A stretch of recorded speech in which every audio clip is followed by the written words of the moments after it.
হরে কৃষ্ণ। মোক্ষদা একাদশীর মাহাত্ম্য। যুধিষ্ঠির বললেন, হে বিষ্ণু, আপনাকে আমি বন্দনা করি। আপনি ত্রিলোকের সুখ প্রদানকারী, বিশ্বেশ্বর পুরুষোত্তম। আমার একটি সংশয় আছে। অগ্রহায়ণ মাসের শুক্লপক্ষে একাদশীর নাম কি, বিধি বা কি, এবং কোন দেবতা এই একাদশীতে পূজিত হন, তা আমাকে বলুন। শ্রীকৃষ্ণ বললেন, হে মহারাজ, আপনি উত্তম প্রশ্ন জিজ্ঞাসা করেছেন, যার মাধ্যমে আপনার যশ চতুর্দিকে বিস্তৃত হবে। এখন এই একাদশীর কথা বর্ণনা করছি, যা শোনা মাত্রই বাজপেয় যজ্ঞের ফল লাভ হয়। অগ্রহায়ণ মাসের শুক্লপক্ষে একাদশী মোক্ষদা নামে পরিচিত। সর্বপাপ বিনাশিনী ও ব্রতর মধ্যে সর্বশ্রেষ্ঠা এই একাদশীর ব্রত। একাদশীর দেবতা শ্রী দামোদর। তুলসী মঞ্জরি, ধূপ, দীপ ইত্যাদি উপাচারে শাস্ত্রবিধি অনুসারে শ্রী দামোদরের পূজা করতে হয়। পূর্বে বর্ণিত বিধি অনুসারে দশমী ও একাদশী পালন করতে হবে। এই উপবাসের দিনে স্তব, স্তুতি, নৃত্য, গীত আদি সহ রাত্রি জাগরণ করা কর্তব্য। হে মহারাজ, প্রসঙ্গক্রমে একটি অলৌকিক কাহিনী আমি বলছি, মনোযোগ দিয়ে। এই ইতিহাস শ্রবণ মাত্রই সমস্ত পাপ ক্ষয় হয়। যে পিতৃপুরুষেরা নিজ নিজ পাপে অধোজনি প্রাপ্ত হয়েছে, এই ব্রত পালনের পূর্ণ ফল বিন্দুমাত্র তাদের দান করলে তারাও মুক্তি লাভের যোগ্য হন। এক সময় মনোরম চম্পকনগরে বৈখানস নামে এক রাজা ছিলেন। তিনি ছিলেন সমস্ত বৈষ্ণব সদ্গুণে বিভূষিত। প্রজাদের তিনি পুত্রের মতো পালন করতেন। তার রাজ্যে বহু বেদজ্ঞ ব্রাহ্মণ বাস করতেন। রাজার রাজ্যে সকলেই ছিল খুব বেশ সমৃদ্ধশালী।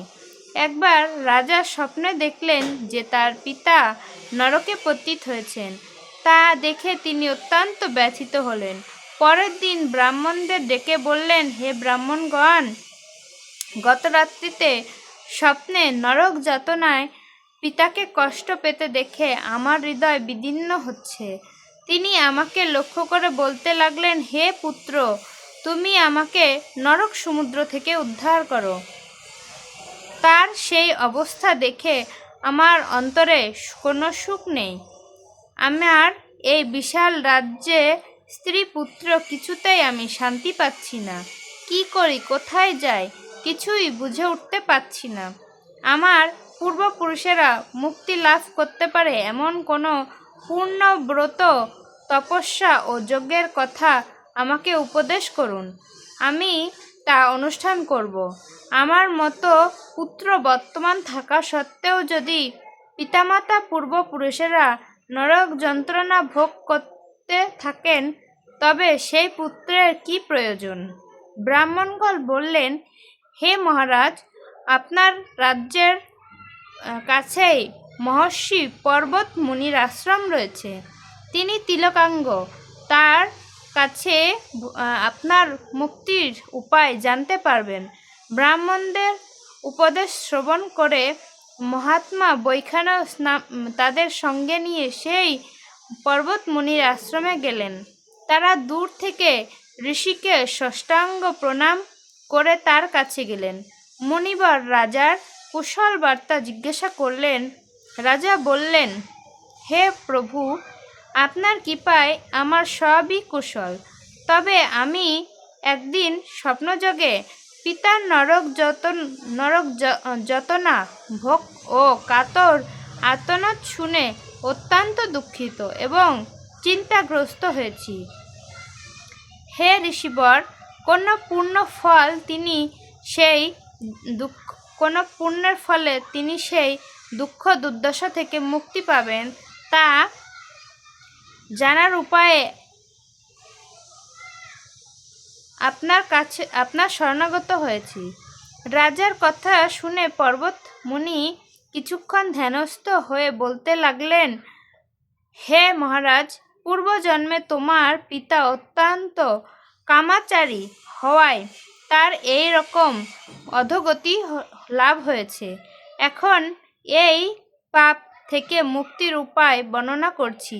অগ্রহায়ণ মাসে শুক্লপক্ষে একাদশী মোক্ষদা একাদশী পালন করে সেই পূর্ণ ফল পিতাকে প্রদান করবে। সেই পুণ্যের প্রভাবে তোমার পিতা মুক্তি লাভ করবে।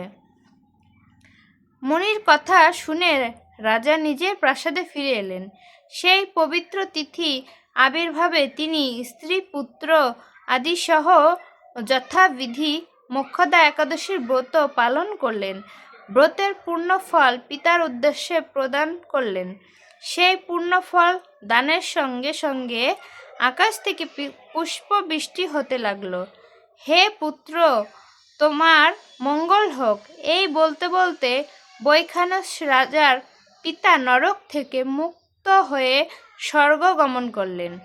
হে মহারাজ যুধিষ্ঠির, যে ব্যক্তি এই মঙ্গলদায়িনী মোক্ষদা একাদশীর ব্রত পালন করেন তার সমস্ত পাপ বিনষ্ট হয় এবং মৃত্যুর পরে মুক্তি লাভ করে। এই ব্রতের পূর্ণ সংখ্যা আমিও জানি না। চিন্তামণির মতো এই ব্রত আমার অত্যন্ত প্রিয়।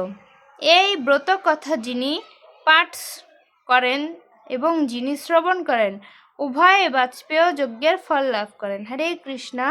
এই হচ্ছে মোক্ষদা একাদশীর মাহাত্ম্য। হরি বল। কত সুন্দর মাহাত্ম্য। আসুন সকলে আমরা একাদশী পালন করি এবং ভগবানের শরণাগত হই।